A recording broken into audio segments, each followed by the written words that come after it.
और मेरे husband corona काल में ऐसा आर्थिक स्थिति खराब था कि एक भी पैसा नहीं था, तब भी हम हस्बैंड को एक बार भी नहीं बोले कि आप पैसा दीजिए।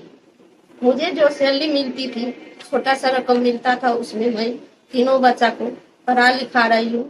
मैंने दुनिया को तो बहुत पढ़ाया, तो मुझे लगा कि कहीं कहीं जो अपना पिछड़ जाएगा तो मुश्किल हो जाएगी। लोग कहेंगे जो दुनिया तो पढ़ाया अपने साथ हो गए। इंस्टीट्यूट मैटर नहीं करता, मैटर ये करता है कि स्टूडेंट कितना डेडिकेटेड है अपने वर्क को लेकर के, चाहे वो कहीं भी चले जाए, पढ़ाई उसे खुद ही करनी होती है। तो मेरा लास्ट टाइम स्कोर कुछ खास अच्छा नहीं रहा। नीट का रिजल्ट जारी हुआ और नीट के रिजल्ट जारी होने के बाद छात्रों में और उनके अभिभावकों में एक उमंग देखने को मिला। लगातार छात्र अपना रिजल्ट चेक करने के लिए वेबसाइट पर लगे हुए थे और इसी बीच हम आपको मधेपुरा से खबर बता रहे हैं। काजल हैं और इनका जो है सिलेक्शन नीट में हो गया है। ऑल इंडिया रैंक 11,645 है और इसी के साथ उनके घर में जो है अभी तस्वीर में देखिए किस तरह से जो है इनको अभी मिठाई खिलाकर बधाइयां दी जा रही है और पूरे परिवार में हर्ष का माहौल है। हालांकि लड़की है, लेकिन अब लड़की भी किसी लड़के से कम नहीं है। इसी बीच हम इनसे बातचीत कर रहे हैं। सबसे पहले तो हम काजल से बातचीत करते हैं। कैसा लग रहा है आज नीट में सिलेक्शन हो गया? बहुत खुशी हो रही है, सब लोग बहुत खुश हैं, मुझे भी बहुत खुशी मिल रही है। फाइनली जो चाहा वो अचीव किया मैंने। दूसरा अटेम्प्ट आपका ये कैसे अचीव हुआ आज ये रिजल्ट दूसरे अटेम्प्ट में? लास्ट टाइम जब मेरा पढ़ाई से ब्रेक हुआ था 6 महीने का, तो मेरा लास्ट टाइम स्कोर कुछ खास अच्छा नहीं रहा, जिसकी वजह से मुझे बहुत ज्यादा टेंस फील कर रही थी। इसके बाद से फिर सर ने कॉल किया, पेरेंट्स ने मोटिवेट किया कि you should not give up, तुम्हें फिर से ट्राई करना चाहिए। तब मैंने सोचा कि नहीं, एक और अटेम्प्ट दे करके देखते हैं। सर लोगों ने बोला कि हाँ, अगली बार तुम्हारा पक्का हो जाएगा। तो उन लोगों के विश्वास की वजह से मुझे खुद पर भरोसा हुआ और मैं कॉन्फिडेंट होकर के ये पेपर अटेम्प्ट करी। किसी भी स्टूडेंट के लिए जो नीट क्रैक करे, उनके लिए क्या जरूरी है कि एक बड़े कोचिंग संस्थान में लाखों रुपए खर्च कर पढ़ाई करे या फिर घर पर भी रहकर अगर सही तरीके से मार्गदर्शक उसको मिले तो क्या वो सफल हो सकता है नीट में? इंस्टीट्यूट मैटर नहीं करता, मैटर ये करता है कि स्टूडेंट कितना डेडिकेटेड है अपने वर्क को लेकर के, चाहे वो कहीं भी चले जाए, पढ़ाई उसे खुद ही करनी होती है। और हाँ, कोई भी बिना इंस्टीट्यूट के भी स्टूडेंट अच्छे से नीट क्रैक कर सकता है। सेल्फ मोटिवेटेड रहे वो और कॉन्फिडेंट होकर के बस अपने एनसीईआरटी को फॉलो करे। ये कई सारे बच्चे जो होते हैं यूपीएससी बीपीएससी में भी भाग्य आजमाते हैं, लेकिन आपने नीट चुना। मेडिकल लाइन से आपके परिवार, आपकी माँ जुड़ी हुई है। ये कहाँ से आपने सोचा कि हमें डॉक्टर भी बनना है और डॉक्टर बन के समाज सेवा करना? मेरी मम्मी का ड्रीम था कि मेरे घर से कोई डॉक्टर हो, तो मैंने बस उन्हीं के ड्रीम को अपना समझा। आप अपने सफलता का श्रेय किसे देना चाहेंगे? ऑब्वियसली मेरे पेरेंट्स, मेरे टीचर्स, उन्होंने बहुत सपोर्ट किया है, बहुत ज्यादा मेरी हेल्प करी है। इनके पिताजी शिक्षक हैं, एक निजी कोचिंग संस्थान चलाते हैं और शिक्षक हैं, तो शिक्षक का क्या महत्व है पूरे समाज में ये तो आप लोग जानते ही हैं। तो शिक्षक के महत्व का निर्वहन करते हुए आपकी बेटी, आपकी जो मान है, सम्मान है, वो आज पूरे समाज में और उठा दिए नीट क्रैक करके। कैसा लग रहा है? बहुत अच्छा लग रहा है। ऑफकोर्स मैं इस लाइन में लगभग हम समझते हैं जो 30-35 साल से काम कर रहा हूँ। मैंने बहुत समर्पण के साथ इस पेशा को चुना था और मैं जिंदगी में समाज सेवा के लिए टीचिंग को ही अपना आधार बनाया। जब मेरे बच्चे थोड़ा पढ़ने लिखने लायक हुआ तो मैं पर्सनली सारा ट्यूशन छोड़ करके मैं अपने बच्चे पर फोकस करना शुरू किया। मैंने दुनिया को तो बहुत पढ़ाया, तो मुझे लगा कि कहीं कहीं जो अपना पिछड़ जाएगा तो मुश्किल हो जाएगी। लोग कहेंगे जो दुनिया तो पढ़ाया अपने साथ हो गए। इसलिए मैंने बच्चे पर फोकस किया।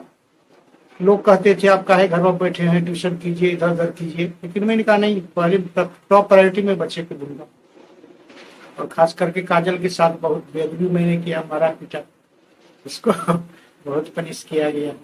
सर, आप अभी बातचीत के दौरान बता रहे थे कि आर्थिक स्थिति ठीक नहीं थी कि बिटिया को एक बड़े कोचिंग संस्थान में पढ़ा पाए, तो शिक्षक का भी एक मोटिवेट आपको किया गया कि टेंशन मत लीजिए, हम देख लेंगे।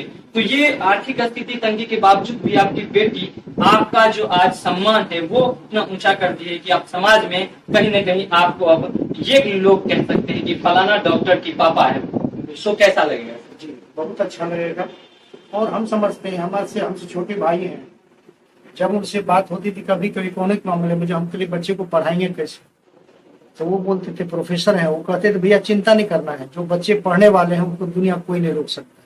तो मुझे एक बहुत बड़ा उत्साह हुआ उससे, और मैंने देखा जो बच्चे की पढ़ाई के लिए जो भी करना पड़े वो किए। दूसरी बात है इतना सपोर्ट मुझे मिला, चाहे हॉली क्रॉस स्कूल हो या प्रगति क्लासेस हो, कभी मुझसे फी के बारे में चर्चा नहीं की गई। मैंने जो दिया वो लोग रख लिया। और यहाँ तक मुझे अपने नाम से नहीं, चाहे इसको आज स्कूल गए कौन आए हैं, काजल के पापा आए हैं, तो मुझे बच्चों के नाम से ही हमेशा जाना जाता है संस्था में। चाहे वो प्रगति क्लासेज जाए तो वहां भी कहती काजल कोमल के पापा आए हैं, अच्छा बैठिए सर। तो मुझे बड़ा गौरवान्वित महसूस होता है। और हम समझते हैं इस तरह की बेटी यदि समाज में हर परिवार में हो तो वह परिवार निश्चित रूप से अपने आप को गौरवान्वित फील करेगा, जैसा कि मैं फील करता हूँ। सर, समाज में कहावत है कि अगर शिक्षक अपने छात्रों को सही ज्ञान देते हैं तो उनके परिवार, उनके बच्चे भी एक अच्छे पद पर कार्यरत होते हैं। जी ये तो निश्चित रूप से मैं प्रत्यक्ष प्रमाण देख रहा हूँ। और इसी क्रम में मैं लगता था कि मैं उतना इंटेलिजेंट आदमी नहीं हूँ, मेरे बच्चे शायद जीन होगा उतना टैलेंटेड नहीं होगा, लेकिन मैंने सिर्फ गाइड किया। 10th तक ये कोई स्कूल गई और कोचिंग बिल्कुल नहीं की, सेल्फ पढ़ती थी, चौकी के नीचे घुस करके पढ़ती थी, टेबल के पास जगह नहीं था।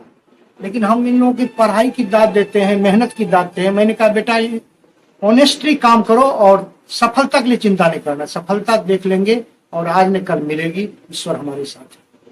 इनकी माँ भी है, इनसे बातचीत करते हैं। क्योंकि कोई भी बच्चा होता है तो उनका बचपन जो है काफी नटखट के बीच बीतता है, तो नटखटपना हमेशा बच्चे में भरा हुआ रहता है। तो सबसे पहले तो आपको बहुत बहुत बधाई, आपकी बिटिया आज डॉक्टर के परीक्षा में, नीट में सफलता अर्जित की।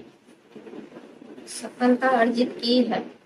मेरी आर्थिक स्थिति बहुत खराब था, दयनीय था, और मेरे हस्बैंड कोरोना काल में ऐसा आर्थिक स्थिति खराब था कि एक भी पैसा नहीं था, तब भी हम हिम्मत करके एक छोटा सा पद पे, एक पीएससी में काम कर रही हूँ, बीसीएम पद पे, हेल्थ विभाग में। और मैं हस्बैंड को एक बार भी नहीं बोले कि आप पैसा दीजिए।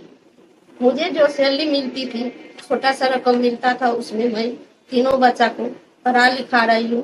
आज मुझे ये माहौल देख के, ये सिचुएशन देख के, जब रिजल्ट आया रात 12 बजे, तो मेरी बेटी ने उठाए हमको, मम्मी मेरा रिजल्ट आया। तो ये सुन के बहुत अच्छा लगा। रिजल्ट की बात ही नहीं है, क्योंकि आपकी बेटी बता रही है कि ये मेरी माँ का सपना था, मैंने अपनी माँ के सपना को साकार किया। आज आपका सपना आपकी बेटी ने पूरा किया है, कैसा लगा?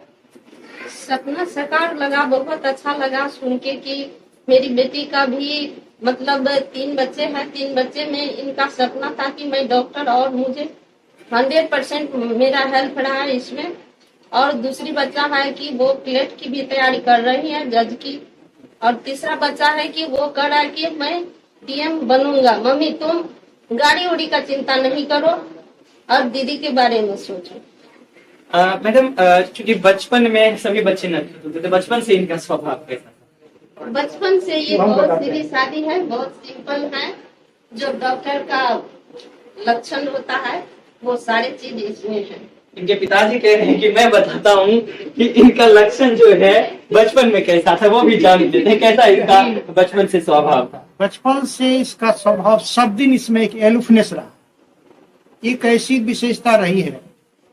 सबसे बड़ी तो इसमें ईमानदारी, सबसे गंभीर और झूठ नहीं के बराबर है।